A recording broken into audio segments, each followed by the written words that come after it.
What's up, guys? This is Jay Griff. Welcome back to the Dark Souls 3 Blog of Pain. So on my last episode, I talked about the Abyss Watchers, and what an unbelievable beast they are. And I want to talk about the Abyss Watchers, who they are, what motivates them. But in order for me to do that properly, I need to provide some context on two other things first. Those things being the Abyss and Knight Artorias. So let's start with the Abyss, often referred to in the Souls series as the Dark. The Abyss is both an elemental force and a physical location. It was created at the same time as everything else that exists in the world today, with the birth of the First Flame. Prior to the First Flame, the world was static and unchanging. It was an infinite and eternal land of gray, inhabited by the stone arch trees and the everlasting dragons, who were also made of stone, where nothing lived, nothing died, and nothing happened. The flame brought disparity into the world: heat and cold, life and death, light and dark. The Age of Fire began here, with the lords who live under the light of the sun and by the heat of the flame, rising up to claim the world. All that was not touched by the light of the flame became the Abyss. It's a polar opposite to the lands of the light, where the lords and their lands are glorious, prosperous, full of life. The Abyss brought decay, madness, and mutation. The lords fear the dark of the Abyss, as does humanity, because it would consume all that they hold dear and destroy or corrupt it. This has happened twice in recorded history. Once in the land of Oolacile, which fell to the Abyss and saw its lands ruined and its people corrupted into insane beasts. And once in the city of New Londo, which fell to the Abyss due to the actions of its rulers, the Four Kings, who indulged in humanity and created the Dark Wraiths to steal humanity from the people of New Londo until they had all been taken by the rise of the Abyss. In both cases, the people were led astray by the primordial serpent, Koth, and the Abyss was called forth by the Dark Soul.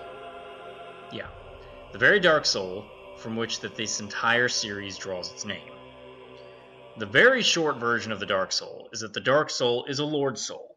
It was found within the flame, just like the Light Soul, the Life Soul, and the Dead Soul. But the Dark Soul, found by the Furtive Pygmy, was split into millions of pieces of humanity, giving rise to humans. They're frail and weak compared to the Great Lords because they had only the tiniest sliver of a Lord Soul inside of them. For some, this was not enough, and they desired the humanity of others, and so began the fall of Oolacile and New Londo.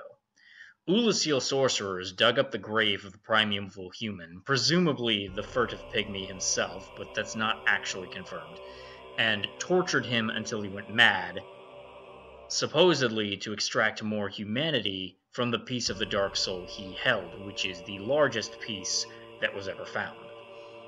In his anguish and madness, he called up the Abyss to consume Oolacile, and he became Manus, the father of the Abyss.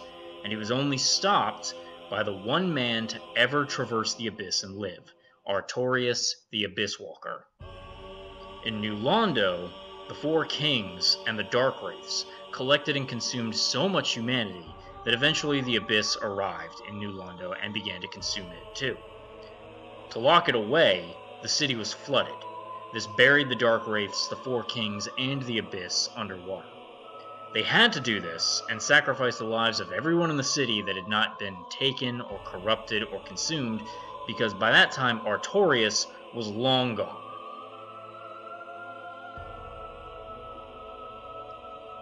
Now, having played Dark Souls 1, we know all about Artorias.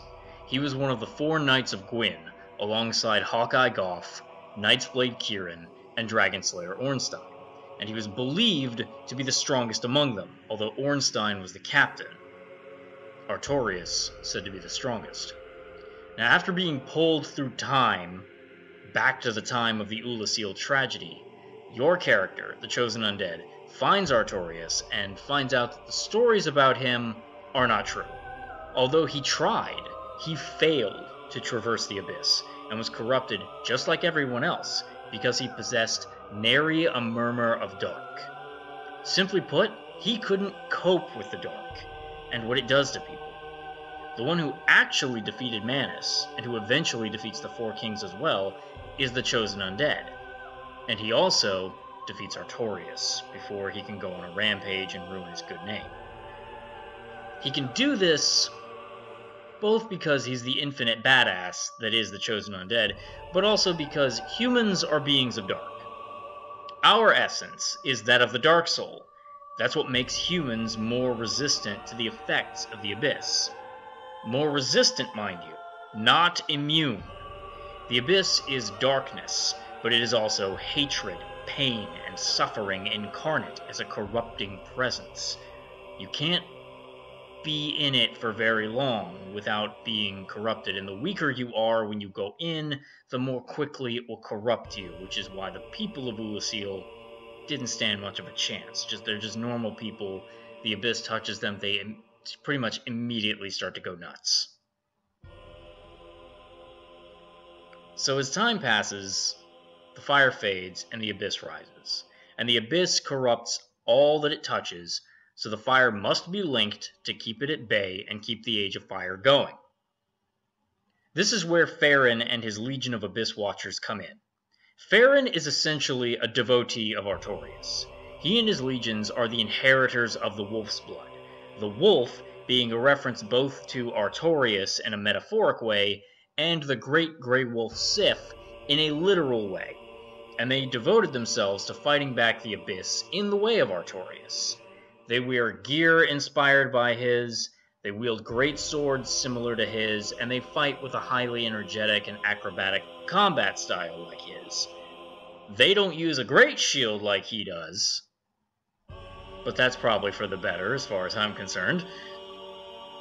There's even an old wolf that keeps their covenant and carries the blood, maybe even the literal bloodline of Sif. And like most covenants, it's a PvP covenant, and those people that are in that covenant, the Wolves of Farron, guard the way to their keep and challenge all who approach it, hence the invasions in the Crucifixion Woods from the Blue Spirits. What a bunch of dicks.